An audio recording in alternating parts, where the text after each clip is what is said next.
जय श्री महाकाल बच्चों, मैं अर्जुन शर्मा, अर्जुन फिजिक्स पॉइंट फ्रीगंज उज्जैन से आपके बीच में आज मैं कक्षा 11वीं का सेकेंड भाग आपके बीच में लेकर आया हूं। बच्चों, हम दूरी और विस्थापन के बारे में और अच्छे से पढ़ते हैं और डेफिनेशन का एक रूप देते हैं।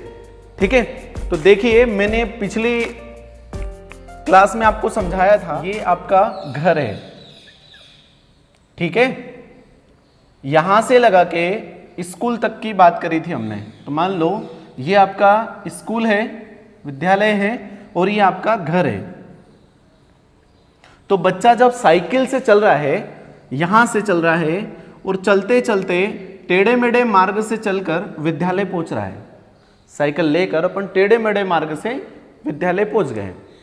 ठीक है, तो यहां से चले तो इस वाले पॉइंट को हम नाम दे देते हैं एक्स आई।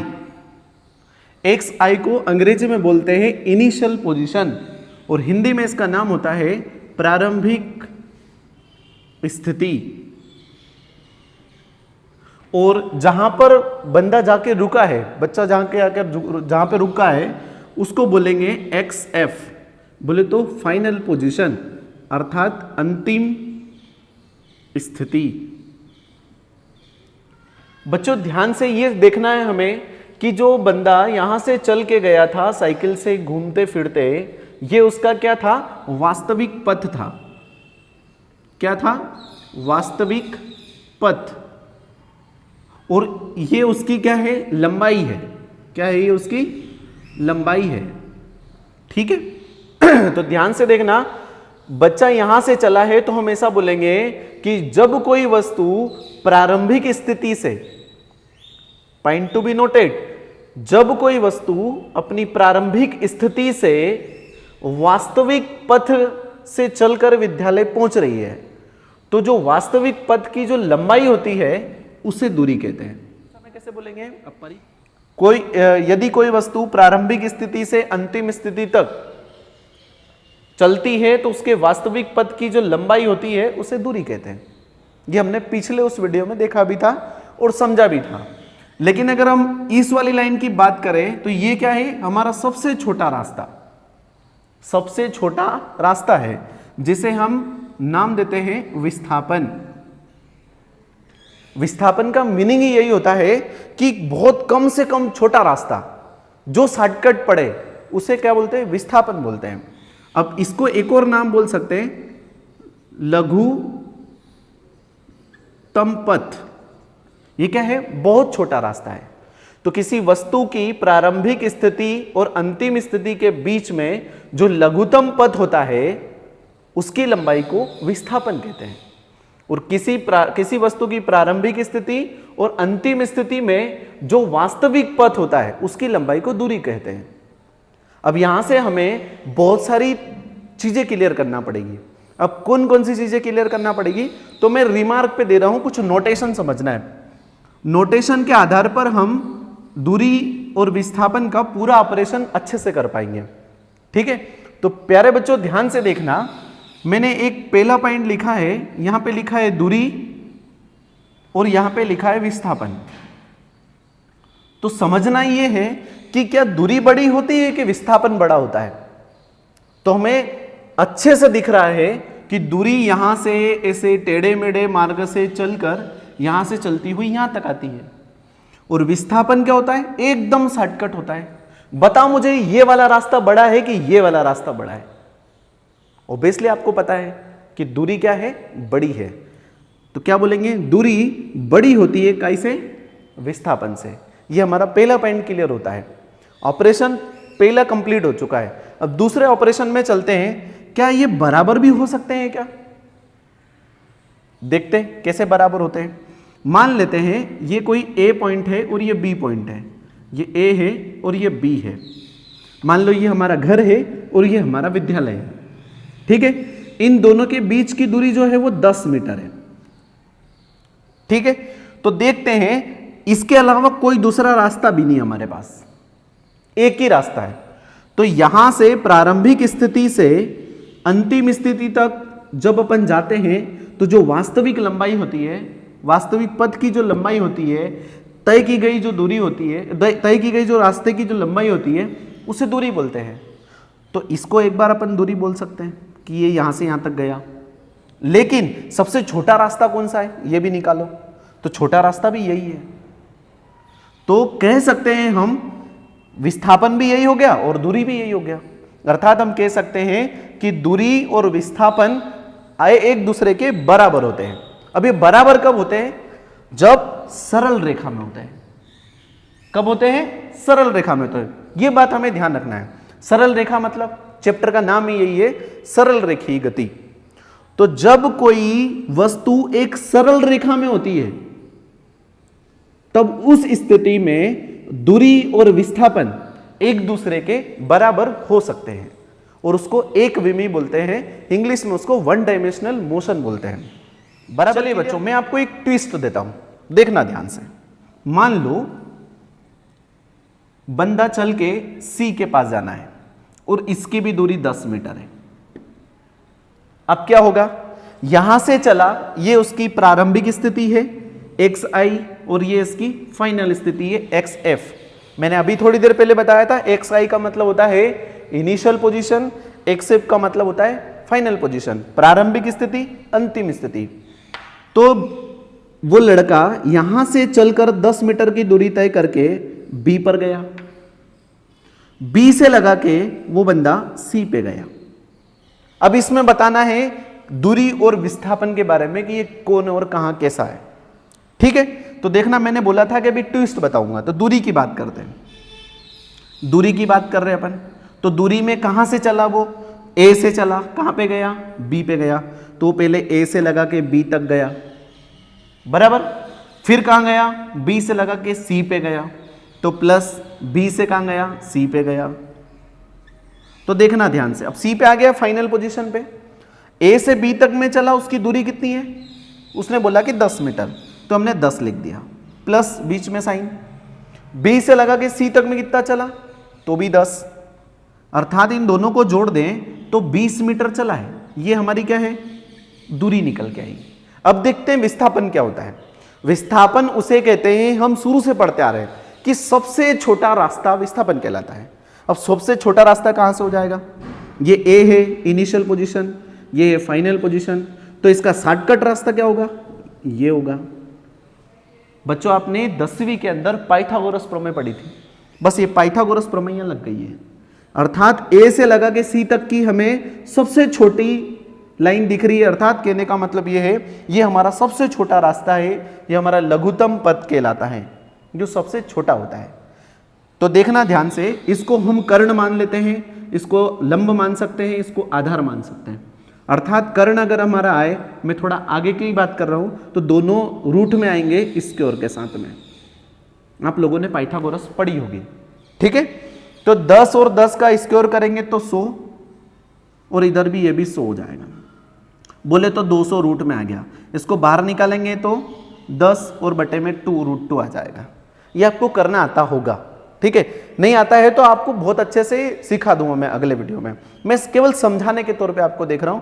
इन दोनों को जब अपन सोल्व करेंगे तो 10√2 आएगा। ये हमारा क्या आया? विस्थापन आया है। और ये हमारी क्या है? दूरी है। विस्थापन यहाँ पे छोटा है, दूरी यहाँ पर बड़ी है। इसका मतलब ये है कि कभी भी विस्थापन दूरी से कभी भी बड़ा नहीं हो सकता।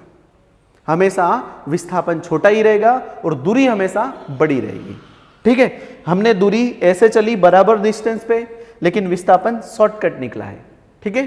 तो हम ये सिद्ध कर सकते हैं कि विस्थापन छोटा होता है और दूरी बड़ी होती है। ये हमारा पहला पॉइंट क्लियर हो गया। देखिए बच्चों, अब मैं जो दूसरा पॉइंट समझा रहा हूं उसको बहुत अच्छे से समझना है। अगर ये समझ में आ गया तो आप बखूबी सारी चीजें क्लियर हो जाएगी। कब धनात्मक होता है, कब ऋणात्मक होता है, ये सारी चीजें इसके अंदर दे रखी है, ठीक है। और जो नीट और JEE की तैयारी करते हैं उसके लिए सेकंड पॉइंट तो बहुत ही ज्यादा इंपॉर्टेंट है। वो तो प्रॉपर ही इसको अच्छे से समझे, ठीक है। अगर आपको समझ में नहीं आता है तो आप कमेंट बॉक्स में जरूर लिख के बताएं। देखिए ध्यान से, मान लेते हैं ये एक सरल पथ ले लेते हैं। यहां पे कोई बिंदु O है, यहां पे कोई बिंदु A है, यहां पे कोई बिंदु B है और यहां पे कोई बिंदु C है। यहाँ पे इसके निर्देशांक 0 0, यहाँ पे 1 0, यहाँ पे 2 0, क्योंकि x एक्सिस पे चल रहा है तो x ही रहेगा, जो कि मैंने पिछले वीडियो में समझाया था। y हमेशा क्या होगा, 0 ही रहेगा, यहाँ पे 0 है। लेकिन अब इधर आ रहे हैं तो ये यहाँ पे इधर अगर आ रहा है, अपन इसको ले लेते हैं -2 और 0। माइनस क्यों लिया है, क्योंकि ये x का माइनस वाला सिरा है। मैंने बताया था ये x का पॉजिटिव, ये x का नेगेटिव, ठीक है, ये y का पॉजिटिव और ये y का नेगेटिव, ये z का पॉजिटिव, ये z का नेगेटिव, ठीक है। तो ये x का क्या है, यहां से नेगेटिव है इसलिए नेगेटिव में चल रहा है। अब मैं कुछ लिख रहा हूं, उसको ध्यान से देखना। मैं 5 पोजीशन बना रहा हूं, कहां से कौन कहां गया। 0 से एक बार वो a पे गया है, दूसरी कंडीशन 0 से a पे गया है और a से b पे गया है, ठीक है। तीसरी कंडीशन पोजीशन o से a पे जा रहे हैं, a से b पे जा रहे हैं और b से वापस a पे आ रहे हैं। अभी आपको इसके बारे में बिल्कुल समझ में नहीं आ रहा होगा, मैं जब इसको अच्छे से समझाऊंगा बहुत अच्छे से समझ में आएगा। ये क्या लिख रहा हूं मैं अभी थोड़ी देर बाद क्लियर हो जाएगा। देखिए जो अगली पोजीशन आ रही है, चौथी वाली, उसमें है वो o से बंदा a पे गया, a से b पे गया, b से a पे गया वापस, और a से वापस 0 पे गया। और लास्ट पोजीशन उसकी ये है 5वीं, o से वो a पे गया, a से b पे गया, b से a और a से c पे गया। अब यहां हम देखते हैं, ये हमारी दूरी के बारे में बात करेंगे और यहां हम बात करेंगे विस्थापन के बारे में, ठीक है। ये हमने टेबल बना दी है, यहां पे देखते रहेंगे और थोड़ा सा जोड़ते भी रहेंगे। थोड़ी सी टेबल को उधर हटा लेते हैं, ये ऐसा लिख देंगे यहाँ पे, ताकि यहाँ ऐड करने में हमें प्रॉब्लम नहीं आए, ठीक है। ये एक अलग से हम रिमार्क लगा देते हैं। देखते हैं, वस्तु यहां है, उसका ये प्रारंभिक स्थिति है, वो यहां से लगा के यहां तक चलता है, अर्थात इसके बीच की दूरी हम मान लेते हैं 1 मीटर, यहां से भी इसकी दूरी मान लेते हैं 1 मीटर और यहां से इसकी दूरी मान लेते हैं 2 मीटर। ये इमेजिन हमारे दिमाग में सेट करके रखना है, ठीक है, तभी अपने को समझ में आएगा। ये कोई किसी बुक के अंदर नहीं दिया हुआ है, ये मैंने खुद ने डिजाइन किया है, इससे आपको बहुत अच्छे से समझ में आए, ठीक है। जब बंदा O से A तक चलता है तो कितनी दूरी चलता है, तो बोले एक दूरी चलता है, 1 मीटर दूरी चलता है, ठीक है। तो O से A तक में यहां तक चला तो इसकी दूरी कितनी हो जाएगी, तो देखेंगे एक बार ही चला तो इसकी दूरी हो जाएगी ये यहां पे लिखना था, ये एक दूरी 1 मीटर है, इसकी दूरी को जोड़ेंगे तो कितनी हो जाएगी 1, और विस्थापन भी कितना होगा 1, अर्थात दूरी और विस्थापन दोनों बराबर हो गए, जो कि अभी मैंने थोड़ी देर पहले समझाया था कि एक मार्ग पे हो तो दूरी और विस्थापन आपस में एक दूसरे के बराबर हो सकते हैं। ये पहला पॉइंट हमारा क्लियर हुआ। दूसरे पॉइंट में अपन चलते हैं, बंदा O से A तक गया और A से B तक गया, तो सबसे पहले O से A तक गया तो कितनी दूरी तय करी 1, यहां तक आ गया, यहां से यहां गया तो कितना हो गया, फिर एक दूरी तय करी तो ये 1, अर्थात कितना हो गया, ये 2 हो गया। तो यहां कितने लिख देंगे, दूरी कितनी तय करी 2, ठीक है। यहां से लगा के यहां तक आया, दूरी कितनी दूरी करी 2, यहां से लगा के यहां तक अगर विस्थापन देखेंगे तो विस्थापन भी हमारा कितना आएगा 2। इस दूसरी पोजीशन में भी हमें क्लियर हो रहा है कि दूरी और विस्थापन क्लियर है हमारा।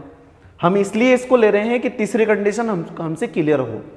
अब देखना तीसरी पोजीशन में क्या होता है, यहां से कोई बंदा चला A तक तो इसकी दूरी हो गई 1 मीटर, प्लस यहां से A से B तक गया फिर इसकी हो गई 1 मीटर। बच्चों समझ में आ रहा है ना, O से A तक गया तो कितनी दूरी 1, ये लिखा है 1 लिख दिया, प्लस A से B तक गया तो कितनी 1 मीटर, प्लस अब उसने B से वापस A की बात करी है तो B से A तक वापस आया तो कितनी हो गई 1, ठीक है। अब दूरी हम सदैव धनात्मक होती है तो दूरी को जोड़ लेंगे 1 2 3, तो यह कितना लिख देंगे 3। लेकिन विस्थापन की बात कर रहे हैं तो विस्थापन क्या बोलता है, प्रारंभिक और अंतिम के बीच का सबसे छोटा रास्ता।